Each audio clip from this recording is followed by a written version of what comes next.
push open the bedroom door with my suitcase still in hand. It's 11:43 p.m. My red heels echo across the marble hallway of the house. I paid for the one with the cherry wood floors and crown molding I fought my parents to afford. I wasn't supposed to be home until tomorrow. And there they are. My husband, Nathaniel, is buried between a pair of toned, tanned legs that are definitely not mine. Her back is arched, nails clawing the sheets I ironed myself. She moans loud enough to wake the neighbors. And worst of all, it's my bed. My name is Rachel Lane, 36 years old, co-founder of a boutique interior design firm in San Diego. Or rather, I was the co-founder until Nathaniel convinced me to sign over my shares to simplify taxes. I believed him, like a fool. I drop my suitcase. The loud thud makes them freeze. Nathaniel turns his head slowly, lips still glistening from where he was feasting. No guilt, no panic. Just that smug smirk I've grown to loathe. "Oh," he says coolly, brushing a strand of hair off her breast. "You're home early." Her name is Brielle, his secretary, 27, blonde. Fake tan, fake boobs, real ambition. She doesn't cover up. In fact, she pulls the sheet lower, exposing the curve of her hip and that dangerous glint in her eye, the kind of look that says, "What are you going to do about it, wifey?" The room reeks of sex and perfume, mine and hers, but mostly hers now. I'm still standing there, paralyzed, in my beige blazer and pencil skirt, hair tied in the same bun I've worn since my morning meeting with a hotel client in Vegas. Brielle smiles like a cat who just devoured a canary. "Hope we didn't ruin your sheets. They're Egyptian cotton." Right, I don't scream. I don't cry. I just stare. Because the betrayal isn't just the sex. It's the audacity, the comfort, the fact that they didn't even try to hide it. But maybe I should have known. The late nights, the gaslighting, the perfume that lingered on Nathaniel's collar even when he swore he was alone. The way Brielle always gave him those eyes that pouty-lipped, breathy laugh gaze that said, "I'm wet just thinking about your executive summary." How many times had this happened? How many nights had I been alone, filing invoices, while she was moaning under my roof, and now, here they are, entwined, gleaming with sweat, my husband's hand still resting between her thighs, as if I were the intruder. Nathaniel finally sits up, reaching for a glass of scotch on my nightstand. He sips, unfazed. "You look tired," he says, eyes sweeping down my body. Rough flight. Was this a dream? A nightmare? Or had I always been the outsider in my own marriage? I met Nathaniel at a networking gala 8 years ago. Back then, he was just another charming face in a sea of egos. I didn't marry him because he was rich. I was already successful. I married him because I thought he saw me. My fire, my vision, my worth. But slowly, subtly, he began to dim my light, encouraged me to take a step back from work, suggested I focus on the house, on being less aggressive in meetings. He called me intense when I argued, paranoid when I asked about his late nights. And I listened. I softened. I gave ground. Now I understand. He wasn't building a marriage. He was building a cage. And Brielle, she was just the final nail. She stands up, fully naked, her body glistening under the chandelier I designed. She walks past me slowly, confidently, hips swaying like a victory march. Her voice is honey-laced venom. Maybe next time. Knock, I almost laugh. But it gets caught in my throat. They think I'm defeated. They think this is the end of me. But what they don't know, not yet, is that this is the beginning of the bloodiest chess match they've ever entered. And I don't play to survive. I play to win. How long have they been planning this? And what else, besides my bed? Have they taken from me? I don't sleep that night. I lie awake in the guest room, where I can still hear their laughter faintly through the walls. Every creak of the floorboards is a slap. Every moan is a dagger, but I keep my breathing steady. I don't cry. Not yet. The next morning, Nathaniel walks in, buttoning his shirt, acting like nothing happened. He tosses a file onto the guest bed. I figured you'd want to see this, he says, almost too casually. I open it. It's the title deed to the house. My house, except my name, isn't on it anymore. What is this? My voice is flat. He shrugs. You signed the transfer last month, remember? You were in a rush, said you trusted me. I warned you to read the documents more carefully. I flip through the notarized pages, and there it is. My signature. Or something that looks exactly like it. It's perfect. The flourish. The pressure of the pen. Even the slight tilde I use on my lowercase r, but I never signed this. My mouth goes dry. You forged this. I didn't, he says calmly. Maybe someone else did. Doesn't really matter now, does it? I want to lunge at him, but I don't. I do what prey always does when it's sizing up a predator.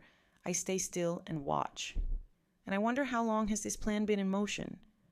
I step outside, call my lawyer, private line, burner phone I keep in my studio drawer. Yes. I whisper, it's happened. They move the deed, find out how. He promises to dig.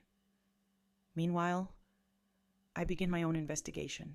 The next few days blur into one long stretch of cold stares, forced breakfasts, and passive-aggressive silence. Brielle parades around the house like she owns it in silky robes that barely cover her ass. Sipping espresso from the gold-rimmed china my grandmother passed down to me, she moans Nathaniel's name a little too loudly in the morning, as if putting on a show. She accidentally leaves lingerie draped over the back of my vanity chair. Every time she sees me, she smiles with that same condescending pity. You okay? Sweetie, you look tired. One night, I watch from the hallway as she climbs onto his lap in the home office, the very room where we used to plan our future. She wraps her arms around him, whispers something into his ear while slowly unbuttoning her blouse. He chuckles, squeezes her ass, and lifts her onto the desk, knocking over a framed wedding photo of us in the process. I feel sick, but I keep watching, because now I'm not just looking for proof. I'm studying their rhythm, their habits, their blind spots. They think I'm too emotional to be dangerous. They're wrong. 2 weeks later, my lawyer calls. He's found something. The signature was forged, he confirms. But whoever did it knew your handwriting intimately. And get this, the notary stamp is legit. I feel a flicker of hope. But, he continues, I traced the notary, and guess who she works for? My heart sinks before he says it. Brielle. Of course she would have a contact. Or maybe she paid someone off. Hell, maybe she used to be a notary herself. The more I learn, the more it's clear she's not just some bimbo in heels. She's a tactician, a shark in lipstick, and I'm swimming in her tank. I ask the lawyer what my options are. He tells me it'll take time to build a case, prove fraud, reverse the transfer. And even then, Nathaniel has powerful friends. Translation: if I want my life back, I'll need more than lawyers. I'll need leverage. That night, I plant the first bug in Nathaniel's Tesla. Tiny device, GPS and audio, slips right under the front console panel. The next morning, I follow them through the recording. They're in the car, laughing about the dumb wife who never asks questions. Then I hear something else. Brielle's voice, playful, breathy. We should throw her a goodbye party, she says. Like, really say goodbye. Nathaniel laughs. She'll be gone soon enough, one way or another. Wait. What does that mean? Was this more than just a scam? Are they planning to get rid of me entirely? Poison me? Frame me? Suddenly, I'm not just in a divorce war. I'm in survival mode. I go to the police. They say without direct threats, there's nothing they can do. I leave a decoy journal in the bedroom. I write lies in it. Made up fantasies. Weaknesses. Plans that aren't real. 2 days later, I see it moved. They're reading it. Good. Let them think I'm confused. Let them believe I'm planning to run away. Let them lower their guard. Meanwhile, I'm already in phase 2. I reach out to an old friend, a cyber investigator I helped design a luxury condo for. He owes me. I ask him to dig into Brielle's records. A week later, he delivers. She's not who she says she is, he tells me. Name's not even Brielle. Real name is Madison Rains. Used to work at a hedge fund in New York. Fired after an embezzlement scandal. No charges were filed. No wonder she's so smooth. She's done this before. Which makes me wonder, is Nathaniel the real mastermind or just her next victim? Who's conning who? I pace the floor of my design studio, the only place that still feels like mine. My heels click across the polished concrete as I whisper into my burner phone, laying out the blueprint of my next move to Carter, my cyber contact. I want access to her cloud. Her messages, her photos, everything. He hesitates. You're asking me to commit a federal offense? No, I reply, eyes locked on the mock-up of a luxury penthouse I was supposed to be designing this week. I'm asking you to balance the scales. He exhales slowly. You'll have it within 72 hours. And just like that, I plant my second seed. But seeds don't always grow as planned. Back at the house, Brielle's games escalate. One afternoon, I come home to find her in the kitchen wearing only one of Nathaniel's shirts. No bra, nipples poking through the fabric, thighs on full display. She leans over the counter, licking whipped cream off her finger while staring straight at me. Oh, rage. She purrs. Do you have any more of those little truffle oils? Nate just loves them drizzled on everything. I smile tightly. Check the pantry. Left side, just above the trash. She laughs. You're funny? No, darling. I'm focused. But I have to admit, she's good. She's not just seductive, she's surgical. Everything she does is to trigger me, disorient me, and it's working. My appetite disappears. My sleep grows erratic. One night, I wake up in the guest room and find lipstick smeared on the pillow next to me. Her color. Another night, I catch her reading one of my private journals. The real ones this time. Not the decoy. Her eyes flick up without a shred of shame. Just learning how your mind works, she says. It's fascinating. I want to slap her, but I won't give her the pleasure, because tomorrow I go on the offensive. Carter sends me a Dropbox link at 213A meme. Inside 219 files. All synced from Brielle's cloud. Texts, emails, videos, photos, a treasure trove of her digital sins. I scroll through the folders, and there it is, a subfolder titled Backup 2020 Graham. I open it. Graham, a man, older, married, naked selfies, voice notes, videos of her riding him in various hotels. A timestamp from 3 years ago, meaning she was running the same playbook long before she met Nathaniel. But one message stands out. Delete all this. Wife sniffing around. Meet you next week to finalize the papers. I'm moving everything to your name. Graham never did file for divorce. In fact, a quick search reveals he's dead. Car crash, single vehicle, no foul play ruled. But Brielle was the last person to call him. That's when it hits me like ice down my spine. I may be sleeping under the same roof as a killer.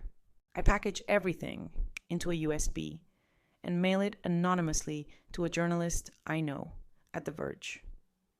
She specializes in financial crime and executive affairs. If this breaks, it could ruin Brielle's public reputation before she ever gets to Nathaniel's bank account. But then I wait and wait. 3 days pass, no article, no calls. I follow up, no response. On the 4th day, I walk into my studio to find the place ransacked, drawers open, laptop missing, filing cabinets busted. Only one thing is left behind, a single sticky note on my whiteboard. Nice try, but I always finish what I start. B. The bitch found out. But how? Was Carter compromised? Or was the journalist silenced? Either way, the message is clear. She's not backing down. In fact, she's just getting started. And now, she knows I'm fighting back. The next evening, Nathaniel corners me in the kitchen. I know what you're doing, he says, tone suddenly sharp. You think I don't see the games? The fake journals, the fake mail. He steps closer. I flinch, but refuse to move. You don't get to turn this around. Rachel, you had your chance. You gave up. You walked out on our marriage the second you put your career above this home. My jaw tightens. The second I let you dim me. He chuckles. You were never the fire. You were the furniture. And then he walks out smug, victorious. But something clicks in my mind. Furniture. He used to call me that when we fought like I was decoration. Background. It was always meant to degrade me. But this time, it feels different. Because I finally understand. He needs me to stay quiet. He needs the illusion, the controlled narrative. And if I make noise, the right kind of noise, it might just be enough to tip this house of cards. Later that night, I follow Brielle. She leaves the house in a trench coat and stilettos, hair in soft curls, lips blood red. I trail her from a safe distance, heart pounding. She pulls into a private parking garage downtown. 15 minutes later, I sneak in, and what I see stops me cold. She's not alone. She's with a man I don't recognize. Expensive suit, silver hair, confident posture. They're kissing in the back seat of a luxury SUV, hands all over each other. Is she cheating on Nathaniel too? No, wait. I recognize the man now. He's one of Nathaniel's biggest investors, which means she's working more than one angle. She's playing both of them. And if she's smart enough to do that, what exactly is her endgame? I spend the next 2 days reviewing the footage from the garage. I replay the moment she slides into the back seat with the investor, Mitchell Claiborne, CEO of a private equity firm that has its hands deep in several of Nathaniel's ventures. Brielle's laugh is syrupy sweet, her movements deliberate. She places his hand on her thigh like she's pressing a button she's hit 1,000 times. That's when it becomes crystal clear. She's not just seducing Nathaniel, She's manipulating his entire ecosystem. Investors, lawyers, notaries. Her web spreads further than I imagined. I thought I was dealing with a mistress, but I'm dealing with a strategist. So I do the only thing I can. I match her game. I book a hotel under a fake name, high rise, corner suite. I bring Carter in and we work off a burner laptop. We begin constructing what I call the mirror trap, a fake persona, one she can't resist. Her name, Ava Kingsley, a female venture capitalist from Austin who's launching a new luxury wellness startup. We build her LinkedIn fake company page, investor deck, even a press release from Forbes Women. The idea is simple. Brielle wants power, so we give her bait. Carter uploads the AI-edited Ava photo into dating and business apps. And sure enough, within 36 hours, Brielle matches with her on a founders-only networking platform. She messages first, "You're stunning, and I'm obsessed with what you're building. Have you considered LA-based capital? I might know someone. It's working." While I play puppet master, things back at the house go sideways. Nathaniel grows colder, more unpredictable. He accuses me of deleting files off his work server, which I didn't. He starts locking doors, hiding his phone. One night, I catch him searching for emergency psychiatric holds, California spouse. My blood runs cold. He's not trying to divorce me. He's trying to institutionalize me. I ramp things up. I confront Brielle in the hallway one evening. She's wearing a sheer silk robe that clings to her every curve, nipples perfectly centered beneath the fabric. She tilts her head, amused. "Careful.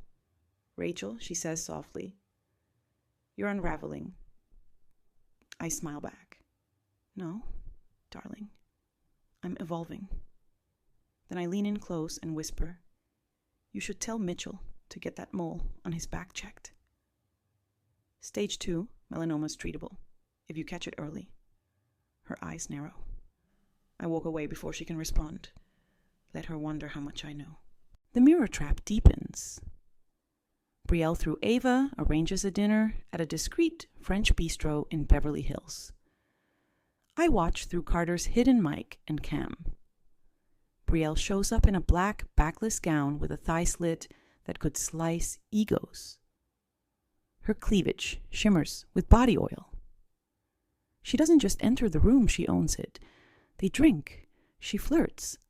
She talks about launching a brand, needing a face, a platform. She even shows Ava really Carter in voice mod, an idea for a joint venture.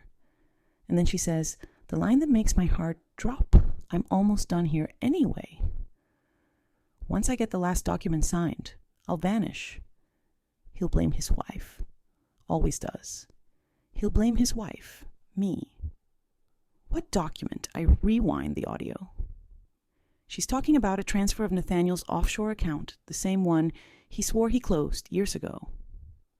The same one I now realize she's maneuvered herself onto as co-beneficiary.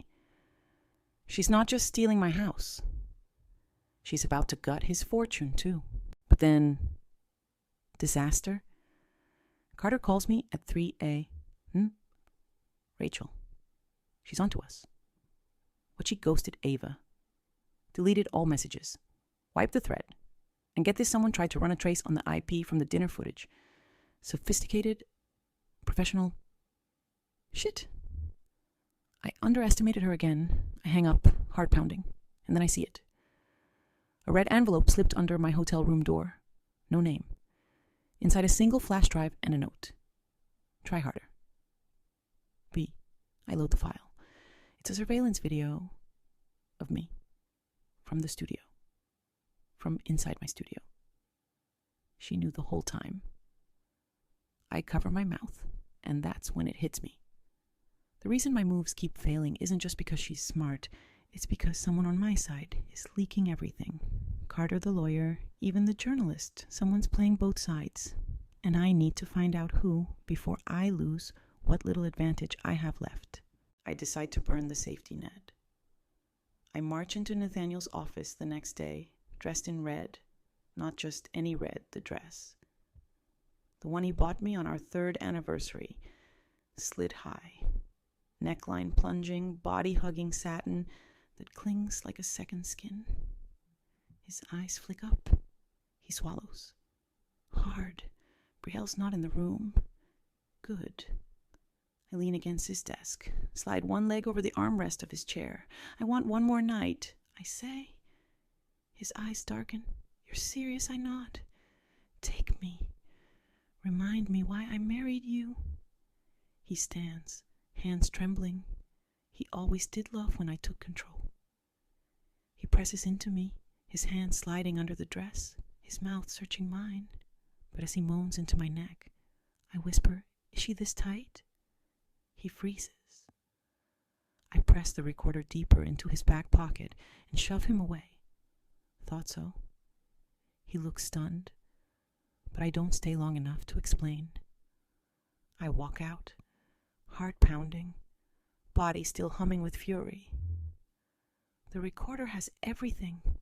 His guilt, his hesitation. It's not a kill shot, but it's a start. Later that night, I open the decoy laptop, the one I never told Carter about. I rewatch Brielle's warning. Try harder. Oh, sweetheart. You have no idea what I'm about to do next. But first, who the hell betrayed me? And can I get to them before she does?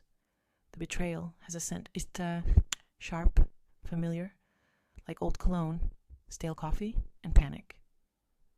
I think back through every step, every whisper, every document sent, who had access, who stood to gain. I scroll through my encrypted chat logs, my burner texts, even the voice notes Carter and I exchanged. And then I find it. A file I didn't send. An invoice, one I never saw before. Issued from my design firm to a client I never worked with, Claiborne Holdings. Mitchell Claiborne, Brielle's secret investor hookup. How did my firm invoice his company? The answer punches me in the gut. Carter? He was the only one with admin access to my firm's dormant back-end systems, the ones I barely touched after Nathaniel asked me to take a break from work 2 years ago. Carter? My loyal tech contact, the one who owed me.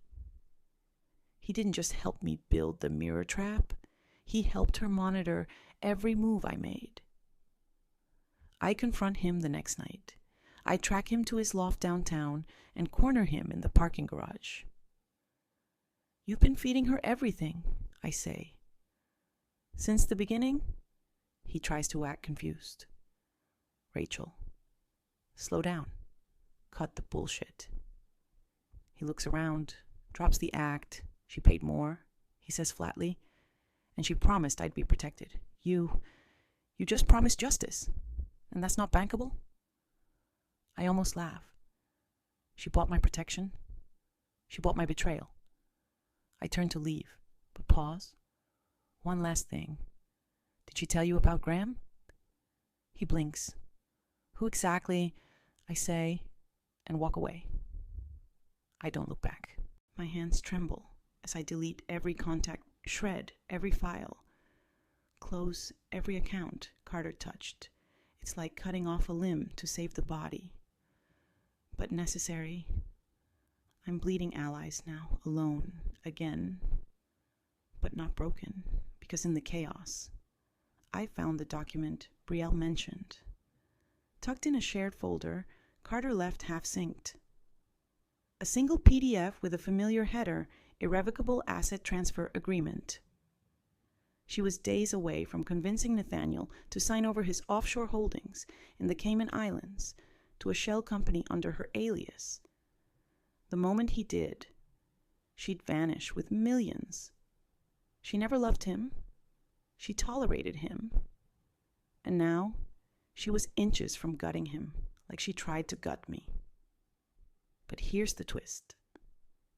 I know a second document exists. A poison pill clause Nathaniel had drafted long ago, back when he was paranoid and smart, to prevent exactly this kind of scenario. If activated, it freezes the assets pending mental capacity evaluation. I search, I dig, I hack his old backups through a drive I'd cloned years ago during our honeymoon phase. And I find it, the clause, unsigned, hidden, but usable. If I can forge his digital signature the same way they forged mine, I could stop her cold. But forging Nathaniel's sig means becoming exactly what I accuse them of. Am I really about to cross that line? Then I remember Brielle's eyes the night she leaned into me at the hallway. You're unraveling. She wanted me to break. But this isn't breaking. This is war. That morning, I log into a private server and submit the clause. The system accepts the signature. Within 6 hours, an automatic hold is placed on Nathaniel's Cayman assets. Brielle's transfer dead in the water. I expect silence. Instead, I get a package. A velvet box. Inside a pair of earrings I haven't seen in years. My grandmother's. The ones I kept hidden in my jewelry drawer at the studio. And a note. Cute move. Hope you enjoyed your little claws. Check your email. I freeze. Open my inbox. Subject line. Notice of involuntary psychiatric evaluation request. Filed in my name. Attached statements from witnesses about erratic behavior, paranoia, emotional breakdowns. Every page carefully constructed. And worse, signed by Nathaniel. She beat me to it. She turned the trap back on me. And this time, there's a court hearing in 48 hours. If the judge sides with them, I'll be placed on a temporary psych hold. I'll lose my legal standing to challenge anything. Property, finances, even guardianship of myself. Everything. I spiral for 5 full minutes. Just 5. Then I snap back. Because I have one card left. The investor, Mitchell Claiborne. I still have the garage footage, the audio, and the fact that Brielle never told him about Nathaniel's Cayman clause being frozen. If she's playing him too, he might be angry enough to switch sides. I send him a message, private, encrypted. Subject line, you're not her only mark. He replies in 17 minutes. I'm listening. We meet at a rooftop bar downtown. He's as polished as ever, wearing a navy suit and $1,000 watch. But his face is hard. I show him the footage, the messages, the claws. His hand clenches around his tumbler. She said she was building a future with me. He mutters. She's building a vault with everyone else's keys, I reply. And then I give him the final push. She's trying to institutionalize me. Imagine what she'll do to you when your bank balance drops. He doesn't say yes. He doesn't have to. I see it in his eyes. A crack, a rage, and something else, betrayal. That night, I get a call from Brielle. I almost don't answer, but I do. Her voice is soft, sweet, dangerous. You're full of surprises, Rachel. I admire that. Really, I do. You're done. Brielle. She laughs, low, sultry. Oh, baby. We're just getting started. And then she hangs up. Is Mitchell really going to help me, or is this yet another trap? And even if I survive the psych hearing, will that be enough to finish her? The courtroom is colder than I imagined. Not in temperature, but in tone. The judge, a stern woman in her early 60s with a jawline that could carve granite, eyes me like I'm a loaded gun someone forgot to unload.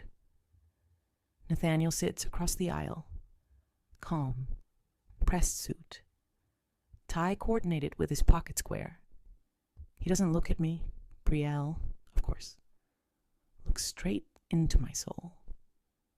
Her makeup is perfect foundation, flawless. Red lips like a warning flare. She's dressed conservatively today, soft gray blazer, modest blouse, minimal jewelry. Playing the part of concerned close colleague to perfection.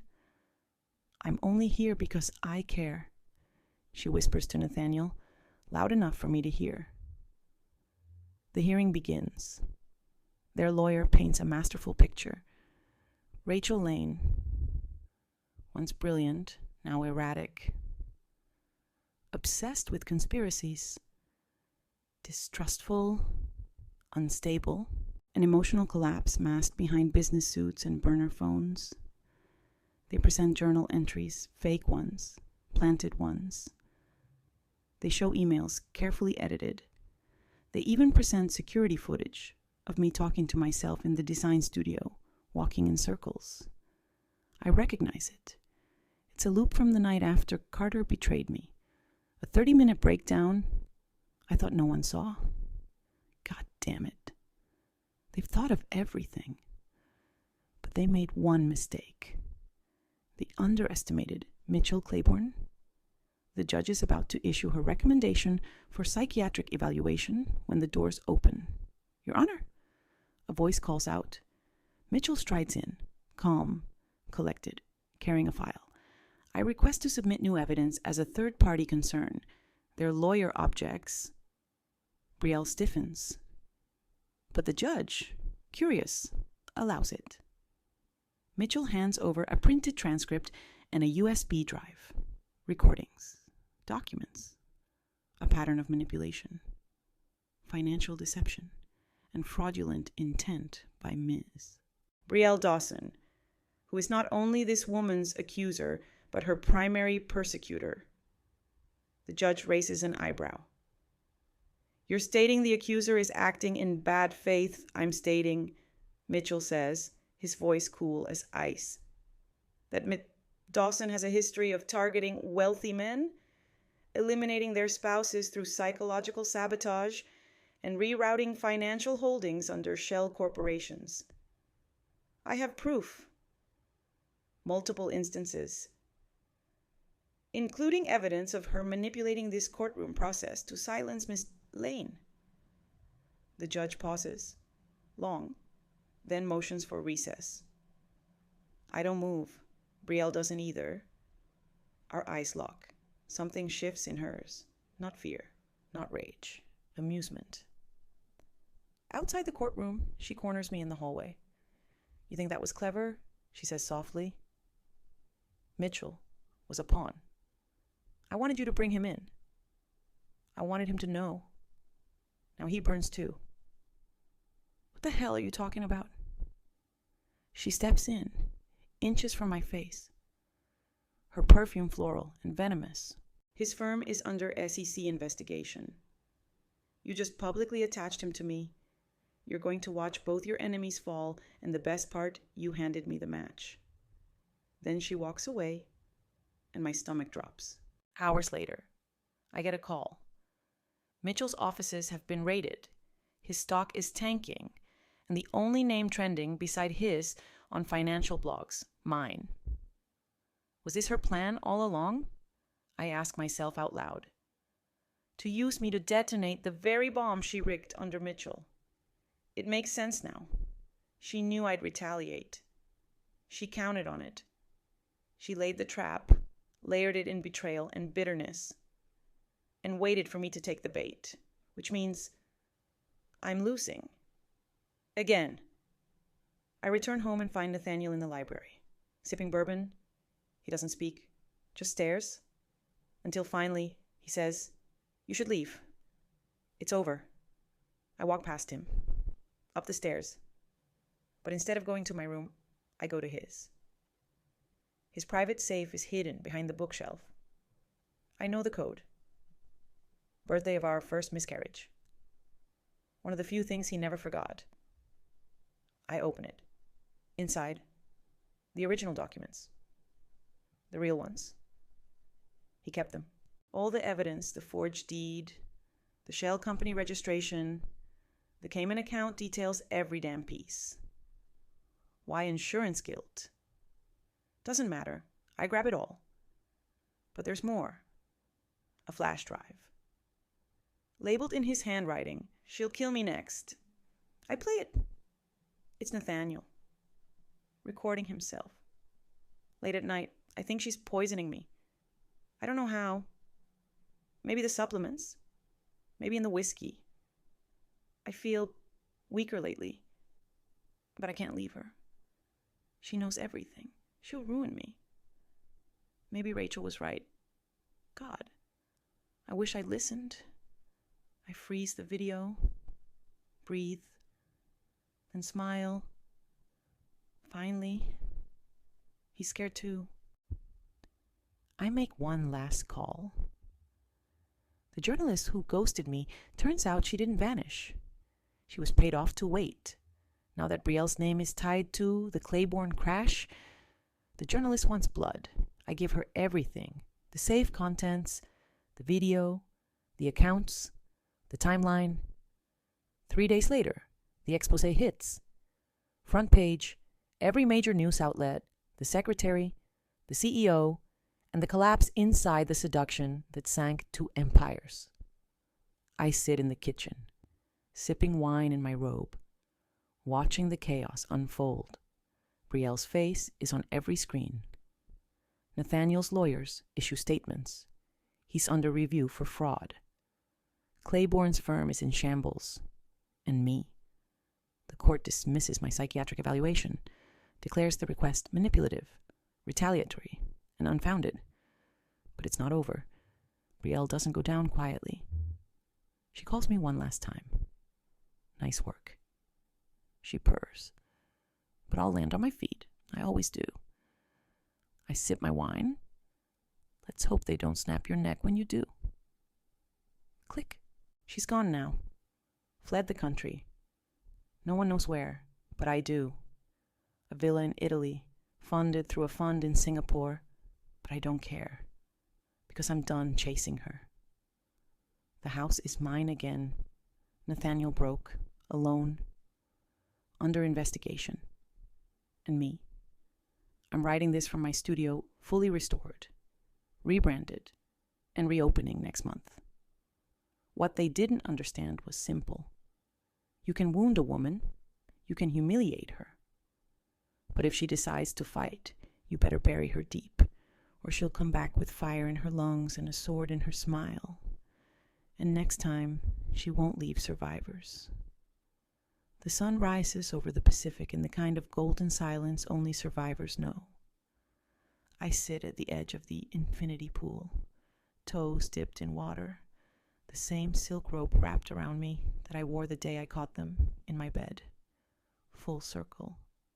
But this time, I'm alone by choice. Nathaniel is gone. After the expose hit, his investors pulled out, his company spiraled, and the IRS came knocking. Brielle didn't just seduce him, she gutted him financially, emotionally, legally. By the time he realized I'd released the safe contents to the press, it was too late. His final voicemail came 2 weeks ago. "You won. I lost. I just wish you'd burned her before she burned us both." There was no anger in his voice. Only a man who realized too late that the woman he disrespected was the only one who could have saved him. But I wasn't interested in salvation. I was interested in ruin. The court returned the deed to my name. The offshore accounts are frozen, pending investigation, but I don't need the money.